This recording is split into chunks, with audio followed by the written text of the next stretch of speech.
du poignet, on va regarder, s'assurer qu'il n'y a pas de coupure, d'ampoule, de démangeaison, quoi que ce soit. Si c'est le cas, on couvre avant. On demande toujours avant d'appliquer la colle. Donc, je viens de le faire, je vais le refaire. On applique la colle.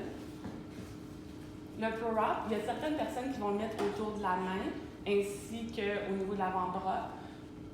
Dans la mesure du possible, tentez de ne pas le mettre au niveau de la main, seulement si l'athlète ou la personne le demande, si par exemple il y a beaucoup de poils, parce qu'en fait, ça va juste risquer d'avoir beaucoup de plis. Donc, si vous pouvez éviter de le mettre autour de la main, donc on peut appliquer le Pro Wrap simplement autour justement de l'avant-bras au niveau justement radio ulnaire. Il y a également possibilité de le mettre autour de la main, donc je vais vous le montrer, mais par la suite je vais l'enlever. Donc si on le met autour de la main, il y a différentes techniques. Il y a des gens qui vont aller comme ça pour traverser le pouce et venir autour et par la suite descendre. Donc il y a cette possibilité-là. Donc ça va être à vous justement à la discrétion de surtout votre athlète si vous désirez l'appliquer. Donc on commence comme toujours avec les ancrages. Donc l'idée, c'est que tout comme quand on appuie notre poing au niveau plantaire pour étaler les métatarses, on va demander à l'athlète cette fois-ci de séparer leurs doigts. Parce que si les doigts sont comme ça et on applique notre ancrage, ça risque d'être trop serré. Donc, on va demander à l'athlète de séparer. On va commencer ici, donc à la base, donc à la jonction justement du poignet et de l'ulna.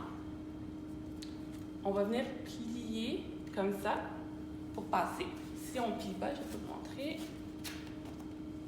ça risque de venir couper au niveau justement de la petite peau entre le pouce et les autres doigts.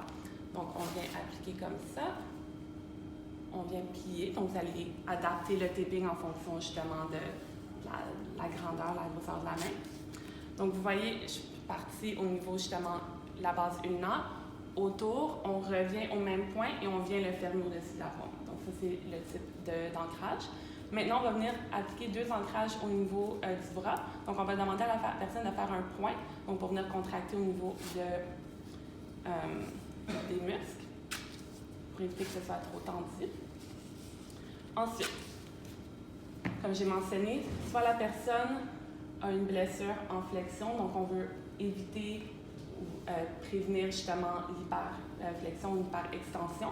Donc, ce qu'on fait, c'est que par exemple, là, si on veut éviter que la personne aille trop en flexion, on va appliquer nos bandes sur l'aspect dorsal de la main. Donc, ça va empêcher la main d'aller trop en flexion. Donc, ce qu'on va faire d'abord, c'est mesurer. Et on va faire ce qu'on appelle un fan ou un fan. Ouais, c'est ça comment en français? En tout cas, un petit truc, un éventail, voilà.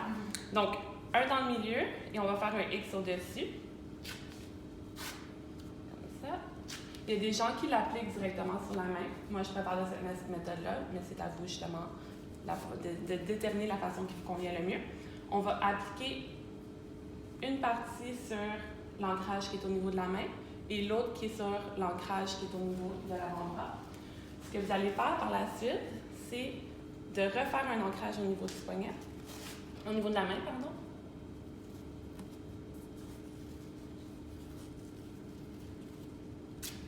Et par la suite, vous avez le bout justement de votre éventail et vous allez pouvoir ajuster justement la tension ou la position du poignet en conséquence. Donc là, par exemple, si la personne veut que ce soit très serré, on peut l'amener encore plus en extension, le tenir et demander à la personne de faire le mouvement. Donc si tu viens en flexion, et la personne peut nous dire c'est trop ou pas assez, et on peut adapter justement la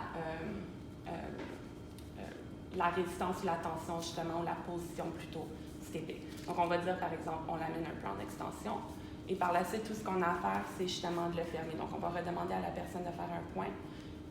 Il y a des personnes qui vont de proximal à distal. Je préfère d'aller de distal à proximal, mais c'est un peu à votre discrétion à ce moment-là. Donc là, on fait comme ça. Et tout comme quand on ferme avec les tapings de cheville, on y va. Idéalement, on ne veut pas de tension au niveau des tapings qu'on applique à la fin. C'est bon?